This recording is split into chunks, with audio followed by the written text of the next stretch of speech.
ఓము కాదు వాము. సో కొంచెం కొంచెం వాటర్ యాడ్ చేసుకుంటూ ఇలా కలుపు. హాయ్ ఫ్రెండ్స్, ఈరోజు అయితే నేను ఫస్ట్ టైం మినపగుళ్ళతో జంతికలు చేయబోతున్నా. సో దానికోసం అయితే నేను మినపప్పు ముందే నానబెట్టుకొని కుక్కర్లో కూడా కుక్ చేసేసుకున్నాను అనమాట. సో ఇప్పుడైతే మనం మినపగుళ్ళని కుక్ చేసుకున్నాం కదా, దాన్ని అయితే మిక్సీ వేసేసుకున్నాం. వాటర్ లేకుండా చేసి ఆల్రెడీ కుక్ అయిపోయింది. సో ఈ నీళ్ళన్నీ వడకట్టేసి మినపప్పు అయితే మిక్సీ వేసేసుకున్నాం. జంతికలు ఫస్ట్ టైం ట్రై చేస్తున్నా. ఎప్పటి నుంచో కార్తీక్ అడుగుతున్నాడు. సో నాకు జంతికలు అంటే అందులో వేయాలి, వేపాలి, ఇదంతా నాకు అసలు నచ్చల పని. కానీ నిత్య కోసం ప్రేమగా చేయాలి. ప్రేమగా చేస్తే టేస్ట్ బాగుంటుందని నేను ఈ మధ్య రీసెంట్గా వీడియోస్లో వింటున్నా.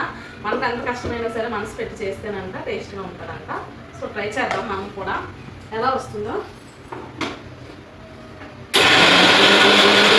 సో నేనైతే మెత్తగా మిక్సీ పెట్టేసుకున్నా. సో ఫస్ట్ అయితే ఇది యాడ్ చేసేసుకున్నాం. నేను ఈ సమ్మర్ హాలిడేస్ కాదు, లాస్ట్ సమ్మర్ హాలిడేస్కి మా అక్క దగ్గరికి వెళ్ళాను. మా అక్క మా కోసం జంతికలు చేసింది. చాలా బాగా చేసింది అసలు, కానీ చాలా పెద్ద ప్రొసీజర్ చేసింది. సో అందరూ అంత పెద్ద పెద్ద ప్రొసీజర్ చేస్తారు కదా, మనం సింపుల్గా చేసేద్దామా. టేస్ట్ ఎలా ఉన్నా సింపుల్గా అయిపోవాలి, టేస్ట్ కూడా బాగానే ఉంటుంది. నేనైతే ఈ గ్లాస్తో తీసుకున్నా. సో ఇప్పుడు రైస్ ఫ్లోర్ కూడా దీంతో 1 కప్పుకి 3 కప్స్ తీసుకోవాలి. సో 3 కప్స్ రైస్ ఫ్లోర్ అయితే తీసుకున్నాం. నేనైతే ముందుగానే రైస్ ఫ్లోర్ రెడీ చేసి పెట్టుకున్నా. నేను ఇప్పుడు 1 మంత్ బిఫోరే చేసి పెట్టుకున్నా. ఎప్పుడైనా స్నాక్స్ చేసుకుందామని రైస్ ఫ్లోర్ ఆడించిన, కానీ దోశలకే అయిపోయింది అనమాట పిండి అంతా. సో కొంచెం రైస్ ఫ్లోర్తో ఇప్పుడైతే స్నాక్స్ చేసుకున్నా. 1 2 కరెక్ట్గా 3 వస్తుంది. చూడండి, చెప్పిన కార్తీక్కి కరెక్ట్గా 3 కప్సే వస్తుందని. అట్లా ఉంటుంది మరి మనతో జంతి కూడా కుమ్మేస్తున్నాను ఆయన.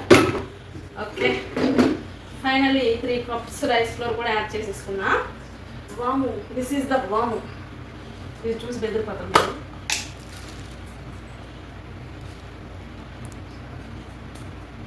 It's okay, see. అండ్ నేనైతే చిల్లీ ఫ్లేక్స్ వేద్దాం అనుకున్నా. మా కార్తీక్ ఏమవుతా అంటున్నాడు, చూద్దాం. ఓట్స్ తీసుకొస్తారేమో అనుకున్నా. సో నువ్వులు అయితే ఆల్రెడీ రోస్ట్ చేసినవి ఉన్నాయి. సో నువ్వులు యాడ్ చేసుకుందాం. ఆయిల్ అయితే బాయిల్ చేసిన ఆయిల్ వేయాలి కాబట్టి, సో మనకి బాయిల్ చేసుకుంటున్నా ఆయిల్. ఇది కొంచెం బాయిల్ అయ్యాక ఇందులో వేసుకుందాం. ఈలో కొంచెం సాల్ట్, కారం యాడ్ చేసుకుందాం. సాల్ట్ కొంచెమే, యాడ్ సమ్ చిల్లీ ఫ్లేక్స్. అన్నీ యాడ్ చేసుకుంటున్నా. ఎవరు యాక్చువల్గా వేయరేమో, నేను కారానికి బదులు వేసుకుంటున్నా. సో కొంచెం కొంచెం వాటర్ యాడ్ చేసుకుంటూ ఇలా కలుపుకోవాలి. ఒకేసారి వాటర్ ఎక్కువ వేసేసుకున్నాం అనుకో, అది కొంచెం మెత్తగా అయిపోద్ది. నాకైతే ఇది యూజింగ్ కూడా తెలియదు, ఫస్ట్ టైం ట్రై చేస్తున్నా. ఎలా వస్తాయి ఏంటో చూద్దాం. సో ఇప్పుడు దీన్ని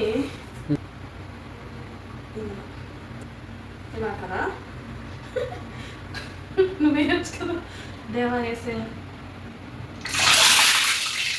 ఓకేనా, రెడీ. తక్కువ పిండి కలిపిన ఫస్ట్ టైం కదా, నెక్స్ట్ టైం చేసేటప్పుడు ఎక్కువ చేద్దాం. ఈ పిండితో 5 or 6 అవుతాయేమో. ఒక ట్రిప్కి ఒకటే అవుతుంది, కానీ నాకు హ్యాపీ ఉంది. జంతికలకు చేసాయో, నాకు వేయడం వచ్చేసిందో. ఎంత సింపుల్గా ఉంటుందని అస్సలు అనుకోలేదు, ఎక్స్పెక్ట్ చేయలేదు. సో టేస్ట్ ఎలా ఉంటుందో చూద్దాం. వేయడం అయితే వచ్చేసింది.